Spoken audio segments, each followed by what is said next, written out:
Anyway, kita mau update dulu nih, ada Indonesia U17 yang saat ini sedang berhadapan dengan Uzbek ya. Saat ini Indonesia gimana skornya, kita harus update dulu. Tadi terakhir gue tonton 1-0. sih 1-0 ya masih ya? 1-0 ya, 1-0 masih unggul ya. Ya, Let's go, skor let's masih go. bertahan 1-0. Good luck, all the best untuk Indonesia. Semoga bisa meraih hasil terbaik di pertandingan menghadapi Uzbek kali ini. Dan kita juga akan lanjut ngomongin tentang Indonesia. Kita juga harus ngobrol-ngobrol mungkin sama Bung Harpa yang si paling A1 untuk kita mau ngebahas tentang ada satu nama, Jay Itzes. Tapi sebelum kita nanya-nanya sama Pundit, kita juga mau bacain dulu nih komen-komen dari JM Team semuanya. Ini dia komennya. Rizal, boleh bantuin aku, ini tulisannya agak kecil, tidak pakai softline hari ini. Komen dari Zaki Malik yang Malik menyatakan kalau Bang Jai ke Serie A, Ya. itu dia fix karena Serie A proven, bukan cuma dimanfaatin exposure-nya doang. Exposure-nya. Jadi berdasarkan performa dia musim lalu bersama Venezia Oke. untuk pindahannya di Sassuolo musim ini. Jadi good comment dari Zaki Malik menurut gue. Good comment. Dari Venezia pindah ke Sassuolo. Dan kalau udah dilihat sebetulnya sesi latihan perdananya dia udah sempat menunjukkan bagaimana dia sebagai jenderal di lini belakang, udah sempat teriak-teriak juga. Soalnya bisa langsung nyetel nih di sesi latihannya. Ada yang mau ditambahin mungkin Bung Harpa? Ya ini pembelian yang sangat menarik buat Sassuolo, pembelian termahal mereka musim ini. Jadi kemungkinan besar dia akan jadi andalan di lini belakang. Walaupun lini belakangnya Sassuolo itu agak lumayan ada 6 sampai 7 orang main bertahan. Cuman status dia sebagai kapten dari Venezia, nyomot kapten berarti kan nggak main-main ya. Harus ada jaminan juga main dan itu pasti akan didapatin oleh dia kecuali ada force major. Kemudian apalagi kemarin tadi Nat udah nyinggung bagaimana saat latihan dia kelihatan sudah sangat chemistry banget nyetel gitu banget. Kenapa? Karena dia udah di tahun ketiga kalau nggak salah di Itali, bahasa Italinya juga lancar banget. Itu juga mempengaruhi sambutan dia pakai bahasa Itali. Apalagi ya pilihan yang tepat karena dari jauh-jauh hari gue udah bilang dengan kualitas dia yang seperti ini dia sangat pantas untuk stay di Serie A. Tapi dulu kan sempat ada isu katanya ke Inter Milan lah, ke Aston Villa, itu dari with all due respect ya, gue rasa terlalu jauh dan kalaupun benar terjadi mungkin hanya untuk pelapis terakhir. Waktu itu gue berharap ya udahlah dia main di papan tengah, papan bawah juga nggak apa-apa, yang penting inti dulu kan gitu. Nah yang terakhir juga kepindahan dia bukan semata-mata bertahan, tapi juga bagaimana holding ball dia cukup bagus sebagai pemain belakang dan kalau kita lihat saat di Serie B musim lalu tuh Sassuolo juga cukup agresif sehingga dia butuh pemain yang bisa dorong bola ke depan. That's why dia beli Jay Itzes. Tapi again pembuktiannya adalah nanti saat kebetulan dalam beberapa hari ini akan ada pertandingan menghadapi Catanzaro di Coppa Italia. Coppa Italia penyisian. Jadi di situ mudah-mudahan nanti bisa kita lihat kecil-kecil dikit-dikit tipis-tipis posisi dia seperti apa. Nah kemungkinan, nanti masalahnya gini sedikit, Sassuolo itu pakai 4 back. Nah ini yang menarik nih. Nah biasa kan selama ini dia pakai 3 back, baik di Venezia maupun juga di timnas. Ada penyesuaian berarti itu ya? Ada penyesuaian. Menurut gua ini akan jadi harus dikirim juga nih sinyalnya ke Patrick Kluivert. Pasti kan ada perubahan dalam 1,5 bulan ini, sekitar 50-an hari lagi sampai nanti kita ke 8 Oktober kan. Nah ini gimana nih kalau biasanya dia 2-3 tahun terakhir main 3 back, terus sekonyong-konyong 1,5 bulan terakhir dia main 4 back, seperti apa nanti switchingnya ya? Mereka pasti berpengalaman, kira-kira seperti itu. Oke. Dari Rizal sendiri gimana melihat Jay Itzes yang kita harapkan juga nanti bisa langsung diturunkan ya di Coppa Italia yang seorang akan digelar. Leadership dan proven di Serie A tadi sesuai komen dari JM Team, gue sepakat banget karena musim lalu bersama Venezia dia bukan hanya sekedar numpang nama doang gitu, tapi seorang leader di sana dan memang bisa dikatakan di antara semua back-back di Venezia musim lalu pun yang tampilnya paling konsisten ya Jay Itzes itu sendiri juga. Jadi emang performa dia musim lalu oke. Bahkan Venezianya juga bukan cuma numpang lewat doang di Serie A, istilahnya bukan cuma sampai dari pekan berapa udah tersingkir gitu, tapi mereka give it a fight gitu kan, sampai beberapa pekan menjelang akhir tuh mereka masih bersaing, bahkan masih ada peluang untuk selamat survive di Serie A, tapi di akhir mereka gagal. Tapi ngeliat Jay Itzes memang dari performanya musim lalu sangat layak untuk bertahan di Serie A ini. Jadi gue di antara rumor-rumor sebelumnya dia kepindahan ke ini, kepindahan ke itu, yang paling gue sambut baik ya mungkin Sassuolo ini. Karena tim yang ideal walaupun dengan 4 back, tapi dengan kualitas dia gue rasa dia bisa menyesuaikan lah. Karena karakteristiknya menang duelnya jago, reading the game-nya bagus. Ini pilihan yang tepat bagi Jay Itzes still untuk stay di Serie A. Itu pilihan terbaik bagi dia. Jadi win-win solution buat semua pihak sih menurut gue. Bagi Jay Itzes-nya dan juga bagi kita rakyat Indonesia ngeliat dia tampil di sana lagi, opsi paling baik bagi dia menurut gue. Mungkin sedikit tambahin, tinggal yang belum jelas nih Tom Hai nih, belum dapat klub. sama Mads Hilgers yang bukan gak dapat klub tapi belum tahu mau kemana. Belum tahu, oke. Nah itu tinggal 2 orang itu. Tapi kalau ngomongin Tom Hanya juga musim lalu kan dia bursa transfer ini Emang dulu kan udah baru main ini dulu nanti betul. ya. Nah, Jadi yang kita bisa jadi begitu sih. khawatirin gini karena ini kan udah clock ticking nih. Ya, Kita nanti jelas. September tanggal Iya. 4 kalau nggak salah sama 9 udah main lawan Kuwait dan Libanon. Terus tanggal 8 kita kualifikasi round 4. Sementara ya Tom Haya belum dapat klub. Walaupun mungkin di latihan di rumah tapi kan beda environment-nya dengan ya intensitas dan lain-lain gitu. Iya, ya kalau Jai barusan ada statement dari presidennya Venezia ya. Dia bilang bahwa kita kehilangan besar, kehilangan kapten, kehilangan leader di lini belakang dan itu yang nunjukin gimana kualitas seorang Jai Itzes ya. Kita bilang ini pemain kemarin dilirik Juve lah, dilirik Inter lah. Banyak banget rumornya yang ya. rumornya segala Dilirik macam. doang. Iya, dilirik. Pantau Dilirik dulu. dikedipin ya. Tapi ya emang kita selalu bilang step by step dia harus merasakan itu gitu kan. Kemarin di Serie B akhirnya bisa promosi, di Serie A-nya sulit karena memang surroundingsnya dia tidak mendukung untuk tim itu bisa tetap berada di Serie A. Sassuolo jelas dari sisi historikal ini tim yang bisa dibilang lebih ngelawan lah kalau kita bicara Serie A gitu. Bahkan kan selalu gue bilang di sini ya, ini tim yang selalu bikin sulit Inter dan juga Milan gitu. Tim yang selalu bisa menyulitkan tim-tim papan atas gitu. Jadi ya harapannya Itzes bisa semakin mempertajam decision making dia, bisa semakin solid lah. Karena kan kita maunya ketika dia tampil di timnas, ya udah dia bisa nunjukin apa yang selama pekan demi pekan dia tunjukin di Serie A gitu. Iya, jadi kita semua setuju bahwa Jai Itzes adalah memang pemain yang berkualitas and he deserve untuk bisa tetap ada di Serie A. Tapi kita juga sekarang mau update dulu kabarnya ada timnas Indonesia U17 yang sekarang skornya unggul 2-0. Al Ghazani gol penambah untuk timnas U17. Mantap. Satu lagi lah ya harus bisa nih. Ya nggak sih, ini menit keberapa sih tim, boleh ada yang update nggak? Menjelang kelar nih harusnya ya. Udah menit Sebenarnya lawan segini. Uzbekistan Menit ke menang aja 71. gue udah senang sih. Ternyata sekarang. Uzbekistan tuh tim kuat. Iya ya? Dia punya Walaupun kan emang bukan Uzbekistan yang Iya, juara betul.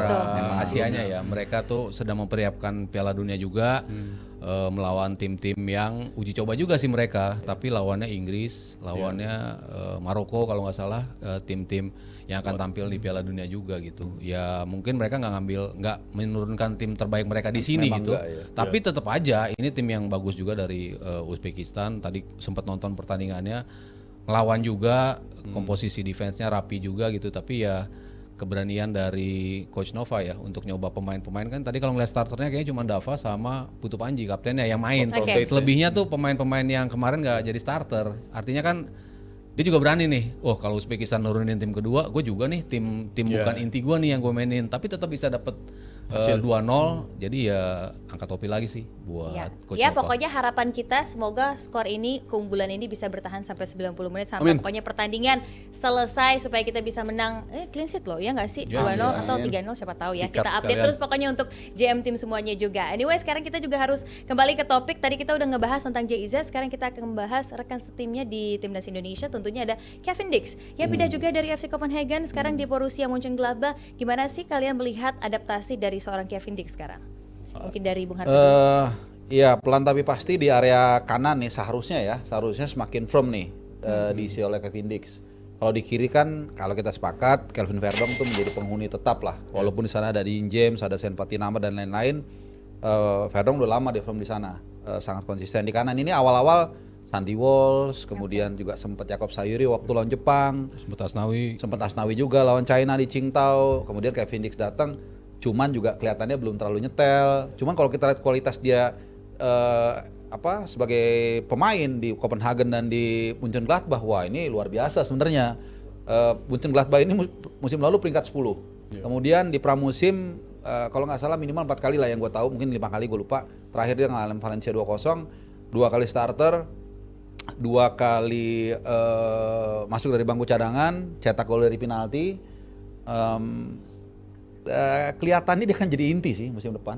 Dan this is just the beginning. Kenapa? Nanti dia akan main kalau memang nggak ada halangan ya, akan reguler menghadapi Munchen 2 kali, menghadapi Dortmund 2 kali, Wow. menghadapi Leipzig 2 kali. Berat tuh semua tuh. Berat tapi tentu menempa dia kan, Iya, semakin mau- pengalamannya. Iya, Nah iya. itu yang gue bilang. Pengalaman ya. Betul. Nah tinggal Iya. kuncinya nanti kita lihat. Jagain Harry Kane deh. Jagain Harry Kane, jagain Harry Kane Iya. kan. Walaupun dilewatin pasti kan bangga dia, pede kan. Jadi kalau nanti cuma ngadepin Ali Jasim atau si siapa Lewat tuh, lah. Lewat lah itu mah itu kalau dia. udah menghadang Beda. Harry Kane. Harry Kane dan kawan-kawan lah Iya, itu betul. siapa. Jadi dari situ gue lihat kita punya satu sosok yang sangat valuable dalam diri Kevin Dix. Cuman, tapi ada tapinya selalu. Apa tuh tapinya, Bung? Iya dia mesti proven juga tune in dengan permainan kita. Karena kalau menurut gua dalam beberapa kesempatan memang ada kendala terus. Waktu dia debut lawan Jepang dia cedera, Iya. sehingga laga berikutnya lawan Saudi dia nggak main. Kemudian lawan Australia juga kalau nggak salah cedera ya. Pokoknya selalu begitu. Ada loophole-nya lah. Nah, nanti September lawan Kuwait dan Lebanon, gue pengen lihat dia sebenarnya di 2 pertandingan sebagai starter. Walaupun mungkin nggak main full, supaya nanti saat kita menghadapi Arab dan Irak dia benar-benar udah nyetel banget sama Iya. timnya gitu. Jadi it's a good future buat Kevin Dix dan juga buat Indonesia tentunya. Iya pastinya, dan tetap harus jaga kondisi ya. Apalagi tadi Bung Apa udah mention ini harus hati-hati nih, ada loophole juga. Pokoknya yang harus jaga adalah salah satunya kondisi dari Kevin Dix sendiri. Dan Rizal mungkin ada yang mau ditambahin. Semoga memang Kevin Dix juga bisa jadi starter, tapi starternya juga diharapkannya adalah reguler gitu. Ya, itu pun sebuah kayak apa ya?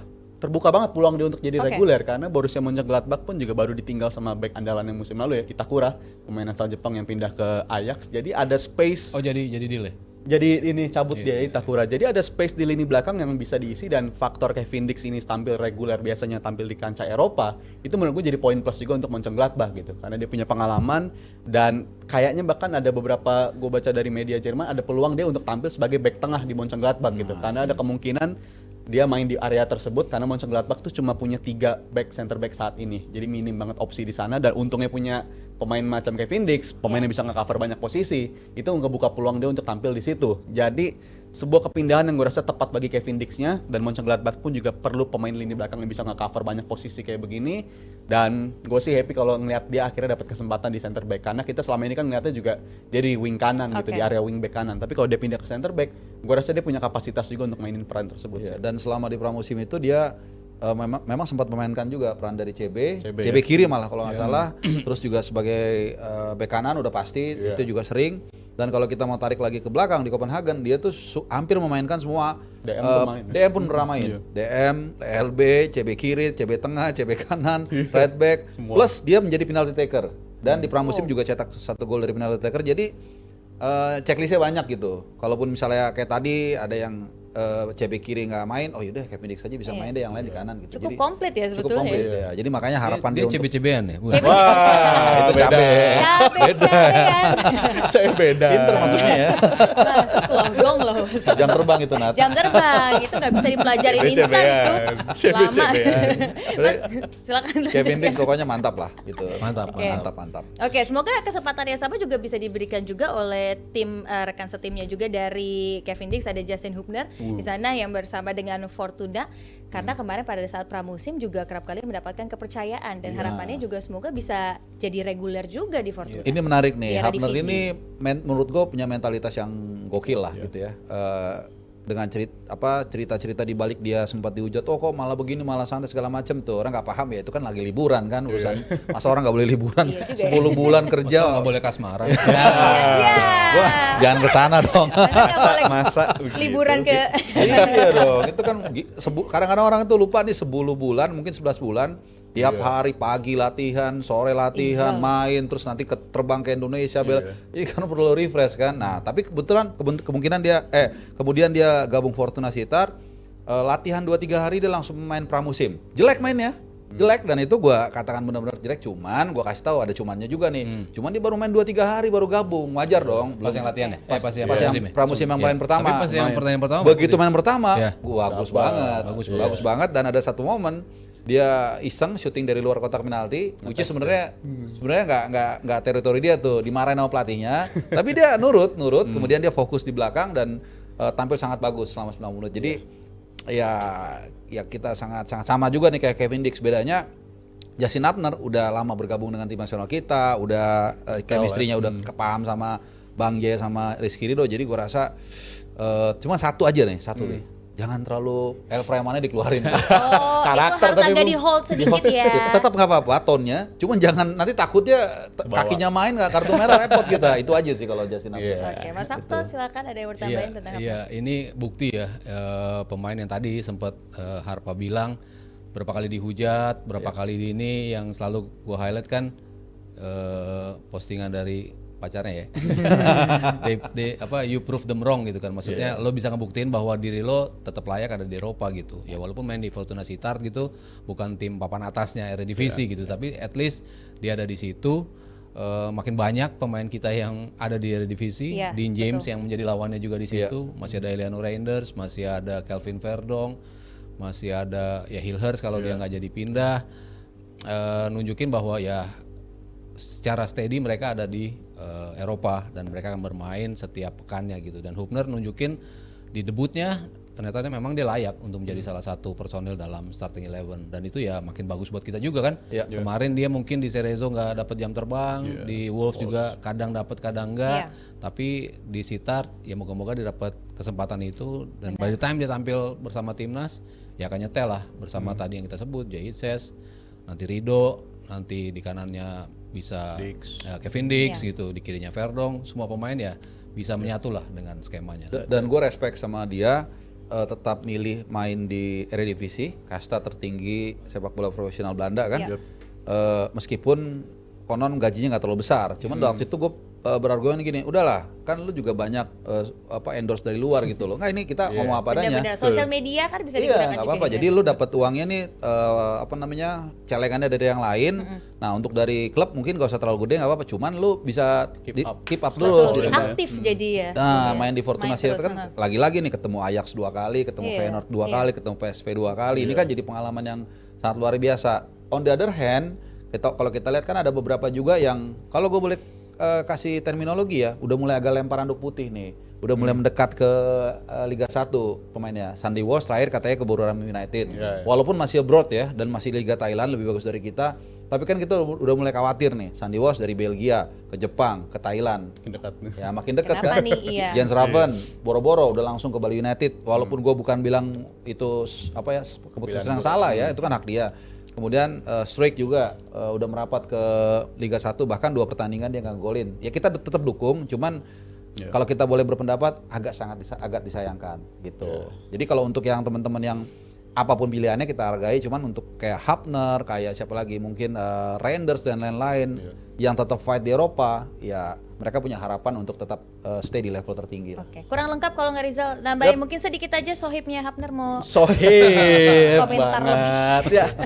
Dia memang layak untuk stay di sana. Dan ngomongin kalau soal debut dia buruk, kayaknya dia punya reputasi pas debut sama timnas kita pun juga buruk ya. Ketika dia belum latihan full, dia langsung terjun sebelum piala ini kualifikasi U23 waktu itu. Hubner itu dia. Dia punya reputasi kalau game pertama tuh biasanya belum bisa langsung nyetel, tapi karakteristik dia, mental dia selalu bisa bounce back dan itu yang menjadi sesuatu bagi dia yang kuat banget dari diri dia. Jadi kepindahannya ke Fortuna gue juga ngeliat di pre-season dia lawan Leverkusen bahkan ya. Lawan Leverkusen dia main dan itu langsung dapat kesempatan dan memang ini karakteristik pemainnya tuh grafiknya mungkin startnya selalu low dulu tapi setelah itu langsung boom dan dia nunjukin kalau kualitas dia tetap ada di sana dan rasanya kalau ngebayangin timnas kita nama pertama yang terpikirkan di lini belakang gue mikir 3 itu udah pas banget tuh. Jai, Justin dan juga Maksudnya yang lain kurang nih, mau gimana? langsung terbesit gitu mah, Bung. Ya, kita tutup ya. Terbesit. Makasih. Langsung. Silakan dijawab tapi Zal jangan sampai ini jadi potongan. Siapa kamu jawab? Yang langsung terbesit 3 di belakang tuh pasangannya itu tuh. Jai, Justin dan RR. Ya, karena udah lebih dulu main bareng. Iya. Faktor Itu udah klop banget lah ibaratnya. juga, Jal. Itu yang dijaga. Mantap Rizal, terima kasih. Oke, itu tadi merupakan informasi terakhir dari kita JM Team semuanya. Sebelum berpisah, kita mau bacain dulu ada komen-komen juga dari JM atau Saweran ya. Saweran. Ucil Iswara. Dari tadi saya bacain emailnya ternyata nggak perlu bacain email ya. Nora emang. Namanya aja. Nora ternyata. Namanya aja. Yang dibacain mah namanya aja. Oke, nominalnya 100.000 dari Ucil. Pesannya adalah Merdeka, MC maksudnya aku. MC oh ya, Merdeka. Merdeka MC. MC-nya Merdeka Merdeka. kasih banyak Nat nih. Lagi tuh. Lanjut, Alvin. Alvin 25.000 betul ya. Iya. Kan Natasha lebih pilih Chelsea. Wah, Pilihan. Juara UCL atau juara IPL. Ya. Kalau ayo. dari tadi pun di 3 ini bilang kayaknya Chelsea nggak akan sampai di tadi UCL paling juara. tinggi berapa sih? 3 ya? 3 Dua, ya? empat kayaknya 4 semua ya. Gua dua. Lu Paling lu? tinggi Gua 2 dua, Chelsea. Chelsea dua, gua. Ya udahlah kalau gitu menurut aku UCL aja deh biar dapat 3 baru berapa tahun lalu tambah kalau satu juara lagi. ya? Kasihan Arsenal. Siapa tahu. Makin Iya. Nggak dapet. Aduh, Arsenal di mana dong Mas kira-kira targetnya musim depan? Arsenal. Juara piala apa ya? Kita Piala doain aja Ciki. lah. Oke, ada lagi yang mau. Oke, dari Adit, hai Adit, 25.000. Top score. Prediksi top skor Aduh, IPL siapa juga ya? dong untuk Bung Harpa, Mas Haryo dan juga Riza. Belum tadi. Menarik nih. Satu nama saja. Ya, Haaland. Diperbolehkan ya. Baik. Siapa? Sorry. Haaland. Haaland. Haaland. Oke, Erling Gua Haaland, oke. sama Karena Haaland. tadi Mas Sabto bilangnya City. juara. Cocok nih cocok berarti. jadinya Haaland. Gue Haaland. Lebih mungkin Haaland ketimbang Salah untuk top skor. Jadi gue pilih Haaland musim Oke. ini. Iya, Haaland aja. Hat-trick. Haaland ya? Gue mau sok beda, cuman nggak bisa juga. Mau sok beda Nggak. tapi bingung juga kira-kira siapa Nggak ya ada, selain nggak ada. Haaland Memang si Haaland, robot itu. Pole position dia, Haaland. Kemarin kalah masalah ya? Kalah terakhir. Oke. Tapi Cuman Haaland. ya Salah kan udah nggak tahu 3-3-3-4 ya. Iya. Gua rasa terus ini juga Piala Afrika dia. Januari absen 6 pertandingan. Ya, absen 6 pertandingan. Oh iya, itu ngaruh banget soalnya Ngaruh kan. dalam Baik. pertandingan. Ya udah, kalau gitu kita tutup perjumpaan kita kali ini. Saya mau ucapin terima kasih banyak untuk pundit-pundit kita yang Sama-sama. keren-keren banget. Boleh dong kasih Mas. tepuk tangannya untuk Bung Harpa, Buat Rizal Nat dan juga juga luar Mas biasa, Sabto Nat. yang keren-keren banget. Analisanya selalu sangat menarik. Dan untuk JM Team semuanya, thank you banget udah join di DPI Live malam hari ini. Mohon maaf kalau ada salah-salah kata ya. Ini maklum saya ada debut pertama kali di Hot Seat ini. Anyway, sekali lagi thank you so much dan sampai ketemu lagi di DPI Live berikutnya. Natasha Germania pamit. I'll see you next time. Bye.